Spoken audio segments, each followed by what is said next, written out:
This is what consciousness looks like under a microscope. What if you could actually see your own consciousness? Not as some vague idea, but as a vibrant, intricate dance happening inside your mind. While we can't literally put consciousness under a microscope, for the first time, scientists are getting a glimpse of this dance. They're peering into the brain with a level of detail we once only dreamed of. And in doing so, they've unlocked a powerful secret to healing. This new window into the mind has revealed something astonishing: the beautiful, harmonious patterns of a healthy, aware mind. But it also shows us, with stunning clarity, what happens when that harmony is broken. They've discovered that by understanding this inner world, we can learn to reshape it, turning the chaos of anxiety and trauma back into order. This isn't science fiction. It's a new frontier in understanding ourselves, offering a profound and hopeful truth. The power to heal is written into the very fabric of our minds. Section 1. The Breakthrough. The Dance of Awareness. For centuries, consciousness was the domain of philosophers. It was an unseeable, untouchable ghost in the machine. But that is rapidly changing. So when we talk about seeing consciousness, what we're really talking about is a metaphor for incredibly powerful technologies like high-resolution fMRI and EEG. These tools let scientists track the flow of information through the brain in real time, translating silent neural activity into a visible, dynamic map. And what they've found is nothing short of a ballet. Imagine billions of neurons, like tiny stars, firing in breathtakingly complex sequences. This is the dance of awareness. It's a constant, flowing exchange of information across vast networks in the brain. Recent studies using high-resolution scans have identified networks linking the brainstem, thalamus, and cortex that are critical for sustaining our state of being awake and aware. This is the physical foundation of your subjective world. To make sense of this, scientists developed what's known as the global workspace theory. Think of your mind as a grand theater.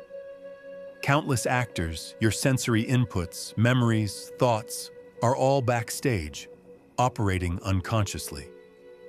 But when one of these actors is needed, the spotlight of attention shines on it, bringing it to the main stage. Once on that stage, its information is broadcast globally to the rest of the brain, becoming part of your conscious experience. What scientists can now see are the neural signatures of this global broadcast. They can detect specific patterns of brain waves, like high-frequency gamma waves, that burst into activity when information enters this global workspace. It's like seeing the electrical hum of the theater lights switching on. We can distinguish the quiet, localized activity of an unconscious thought from the loud, brain-wide, synchronized ignition that happens when something becomes conscious. For the first time, we aren't just guessing about awareness. We're mapping its footprints and watching the intricate dance of neurons that creates the experience of being you. And this map isn't just a scientific curiosity, it's a guide. Because it also shows us what happens when the dance falls into disarray. Section 2. The problem when the dance is disrupted. What happens when this beautiful dance gets disrupted? For millions of people living with anxiety and trauma, this intricate pattern is thrown into chaos. It's not just a feeling of being stuck or on edge. It's a measurable physical state within the brain. Trauma and chronic anxiety don't just leave emotional scars. They physically alter your neural landscape. Neuroimaging studies reveal a stark picture of what's happening inside a traumatized brain. Brain areas crucial for the stress response, like the amygdala, hippocampus, and prefrontal cortex, are fundamentally changed. The amygdala, your brain's threat detector, becomes chronically overactive. It's like a smoke alarm that's constantly blaring, even when there's no fire. It screams danger in response to triggers that are no longer a threat, hijacking your body's survival systems. At the same time, the prefrontal cortex, the part of the brain right behind your forehead responsible for logic and calming the amygdala, shows reduced activity. It struggles to send the all-clear signal.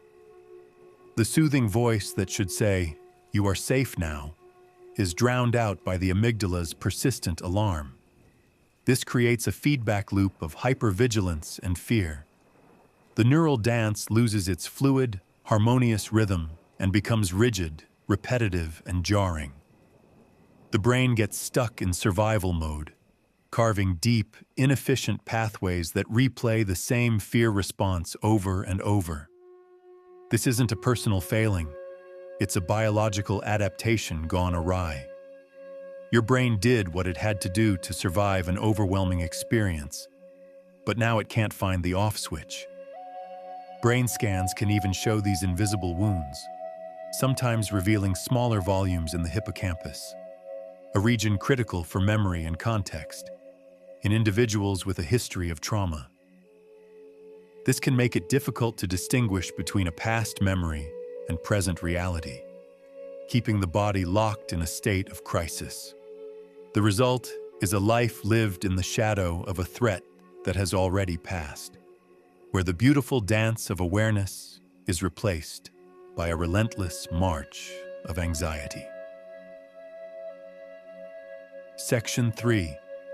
The solution: reshaping your inner world. But here's the powerful, hopeful truth. Because we can now see this landscape, we've discovered how to reshape it. This isn't just theory.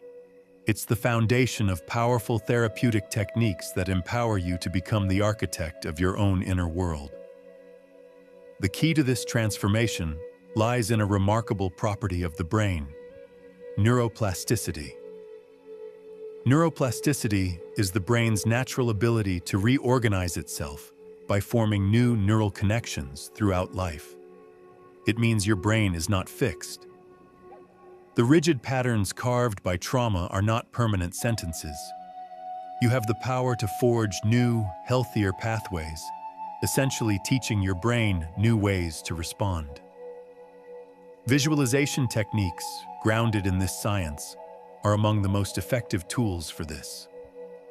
When you vividly imagine a scenario, your brain activates in much the same way as it would if you were actually experiencing it.